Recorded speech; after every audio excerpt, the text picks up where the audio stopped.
السلام علیکم۔ ہاں جی عزیز طلبہ، اردو گرامر کے تیسرے لیکچر میں انشاءاللہ آج ہم بات کرنے والے ہیں اسم معرفہ کی اقسام کے بارے میں۔ اسم معرفہ کی 4 اقسام قابل ذکر ہیں، انہی سے متعلق آپ کا سلیبس ہے زیادہ تر، تو بجائے اس کے کہ آپ کو کسی مشکل میں ڈالا جائے، آسانی کے لیے یہ اسم علم ہے، اسم ضمیر ہے، دوسری قسم اسم اشارہ ہے اور اسم موصول ہے۔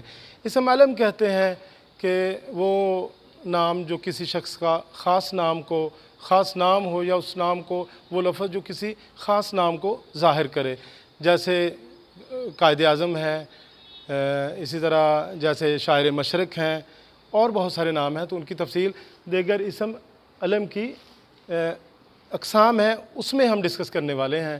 ہاں جی، پہلی قسم ہے اسم علم کی خطاب۔ یہ پہلی قسم ہے اسم علم کی خطاب، وہ خاص نام ہوتا ہے جو حکومت یا عوام کی طرف سے کسی بہت بڑے کارنامے کی صورت میں دیا جائے، عوام دیں یا حکومت۔ جس طرح قائد اعظم محمد علی جناح نے پاکستان بنایا، تحریک پاکستان کے لیے بے شمار انتھک محنت کی اور کوششیں کی، تو آپ کو قوم نے خطاب دیا قائد اعظم کا۔ اسی طرح لیاقت علی خان کا نام بڑا مشہور ہے، انہیں قائد ملت کا خطاب دیا۔ محترمہ فاطمہ جناح کو بھی قوم نے مادر ملت کے خطاب سے نوازا۔ موجودہ دور میں، جدید دور میں، اس خطاب کو ہم جو حکومت کی طرف سے دیا جائے اعزاز بھی کہتے ہیں، جیسے نشان حیدر ہے۔ تو اس طرح اردو میں آپ شمس العلماء جو ہے ہمارے ہندوستان کے اردو دور میں یہ خطاب دیا جاتا تھا، تو بہت بڑا پہلوان ہوتا ہے تو اسے رستم زماں بھی کہتے ہیں۔ اسی طرح دوسری اس کی قسم ہے، یہ بہت اہم ہے کیونکہ اس میں تھوڑی سی کنفیوژن پائی جاتی ہے بچوں کے ذہن میں، اسے کہتے ہیں ہم لقب۔ لقب بھی خاص نام ہوتا ہے، لیکن یہ کسی بھی شخص کا ذاتی کردار، اس کا کریکٹر، اس کے خوبیاں یا وصف آپ کہہ لیں، اس کے کردار میں جو اعلیٰ وصف ہوتا ہے، خوبی ہوتی ہے، اس کی بنا پہ لوگ دیتے ہیں یا وہ مشہور آ جاتا ہے۔ جیسے حضرت محمد صلی اللہ علیہ وسلم تو آپ مشہور ہوئے تھے صادق و امین کے نام سے۔ عثمان رضی اللہ تعالیٰ عنہ سخاوت میں بڑا نام تھا ان کا، تو بڑا مال انہوں نے اللہ کے راستے میں خرچ کیا، تو اس کی وجہ سے ان کا نام جو ہے وہ سخی عثمان غنی رضی اللہ تعالیٰ پڑ گیا۔ اسی طرح قرآن مجید میں بھی ارشاد ہوتا ہے وَاتَّخَذَ اللَّهُ إِبْرَاهِيمَ خَلِيلًا، کہ ابراہیم علیہ السلام کو اللہ تعالیٰ نے خلیل بنا لیا۔ تو مراد خلیل اللہ، اسماعیل علیہ السلام کے ساتھ ذبیح اللہ، یہ القاب ہیں سارے۔ اسی طرح ابو بکر صدیق رضی اللہ تعالیٰ عنہ، تو انہیں صدیق کا یہ لقب ملا، تو وہ ان کے نام کے ساتھ خاص ہے۔ تو اس طرح تمام وہ نام، خاص نام، جیسے یہ خطاب کی بات کر رہے ہیں قائد اعظم،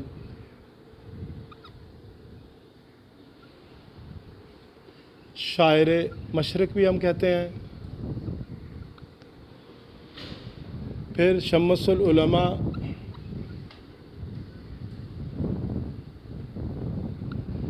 اور رستم زماں، پھر مادر ملت جو ہے قائد ملت ہے۔ یہ سارے نام، نشان حیدر،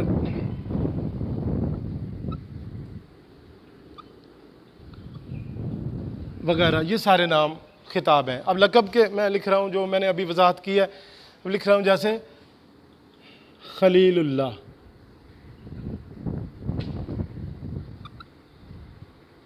حضرت موسیٰ علیہ السلام کے بارے میں انہیں کہا جاتا ہے موسیٰ کلیم اللہ، تو کلیم اللہ جو لفظ ہے وہ لقب ہے۔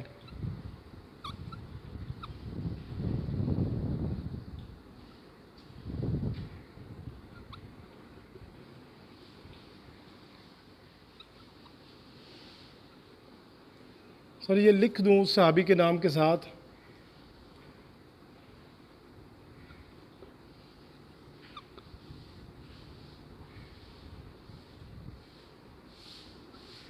اس طرح اور بہت سارے نام ہیں ہم پکارتے ہیں، تو یہ لقب میں بعض دفعہ کنفیوژن ہوتی ہے، بچے سمجھتے ہیں کہ شاید یہ خطاب ہے۔ خطاب اور لقب کا فرق یاد رکھیں کہ خطاب جو ہے وہ کسی کارنامے یا خدمت کی وجہ سے عوام یا حکومت کی طرف سے دیا جاتا ہے، جبکہ لقب جو ہے یہ کسی کے ذاتی کردار، ذاتی خوبی، وصف کی وجہ سے یہ لوگوں میں اس کی شہرت ہو جاتی ہے تو لوگ اسے دیتے ہیں۔ تیسری قسم ہے تخلص، وہ مختصر نام جو شاعر اپنے کلام میں اپنے نام کے ساتھ لگاتے ہیں اسے تخلص کہتے ہیں۔ اور تخلص میں بہت سارے نام ہیں، جس طرح مرزا اسد اللہ خان غالب اور میر تقی میر، احمد فراز، بہت سارے نام ہیں۔ تو تخلص کی پہچان علامت تخلص ہوتی ہے ذات، تو وہ دیکھیں غالب،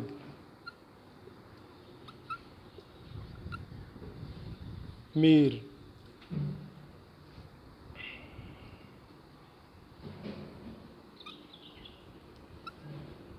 آتش۔ تو یہ علامت تخلص جو ہے یہ تخلص کے ساتھ یہ لازمی لگاتے ہیں جس سے اس کی پہچان ہوتی ہے۔ اس کی اگلی قسم ہے کنیت۔ کنیت دراصل وہ نام ہے، ہمارے علاقوں میں نہیں بولا جاتا۔ کنیت عربوں کا خاصہ ہے۔ عرب جو ہیں وہ کسی رشتے کی وجہ سے کسی کو بلاتے ہیں، مثلا بیٹے کو اس کے باپ کے نام سے بلاتے ہیں اور باپ کو اس کے بڑے بیٹے کے نام سے بلاتے ہیں۔ تو جس طرح ابو بکر صدیق، ابن عمر، ابن خطاب، عمر رضی اللہ تعالیٰ کا نام ہے، تو اسی طرح جو بھی نام ہے یہ عرب جو علاقے ہیں ان میں یہ نام زیادہ مشہور ہیں۔ وہ نام کنیت، وہ نام جو والدین یا کسی رشتے کی وجہ سے مشہور ہو جائیں۔ ہاں جی، مثال دیکھیں، ابن عمر،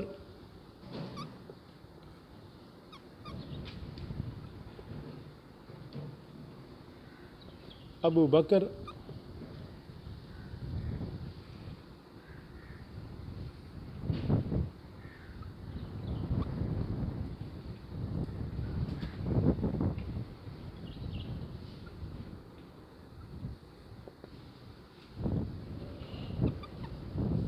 ہاں جی، ابو الفضل وغیرہ، ام فروہ، بہت سارے نام ہیں۔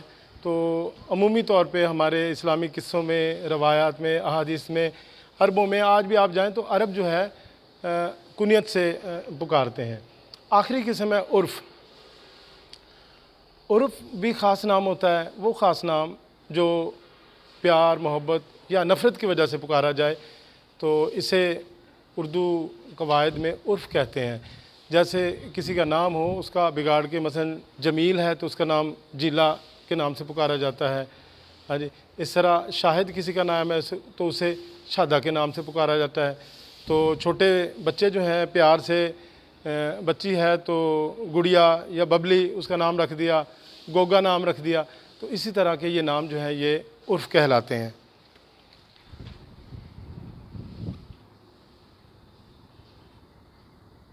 غلام محمد عرف گاما،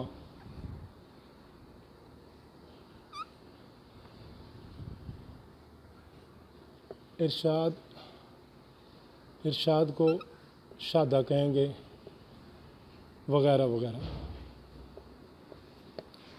اس طرح اسم ضمیر جو ہے وہ اسم معرفہ کی دوسری قسم ہے۔ انگلش میں سے پروناؤن بھی کہتے ہیں، یہ آپ کا سمجھنا بہت ضروری ہے۔ تو اسم ضمیر، ضمیر کہتے ہیں وہ نام جو اصل نام کی بجائے پکارا جائے، وہ اسم یا وہ الفاظ جو کسی کے اصل نام کی جگہ بولے جائیں۔ تو اس کی تین حالتیں ہیں۔ پہلی حالت ہے ضمیر متکلم۔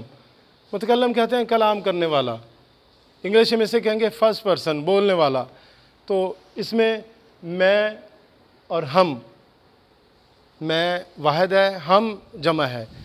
اسی طرح دوسری قسم ہے ضمیر مخاطب، یہ بھی حاضر ہوتا ہے، بولنے والا بھی حاضر ہے، اور اسی طرح سننے والا، مخاطب سے مراد ہے جس سے خطاب کیا جائے، وہ بھی حاضر ہوتا ہے۔ تو جو مخاطب ہوتا ہے ہمارا، اس کے لیے ہم الفاظ استعمال کرتے ہیں، کوئی بھی نام اس کا، اس کہتے ہیں تو، تم یا آپ، سیکنڈ پرسن اسے کہتے ہیں۔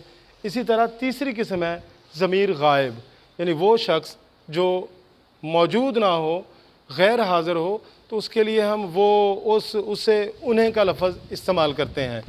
تو اس میں ایک اور تھوڑی سی وضاحت ہے کتابوں میں لکھی ہوئی کہ ضمیر فاعلی، ضمیر مفعولی۔ تو وہ کوئی مشکل بات نہیں ہے.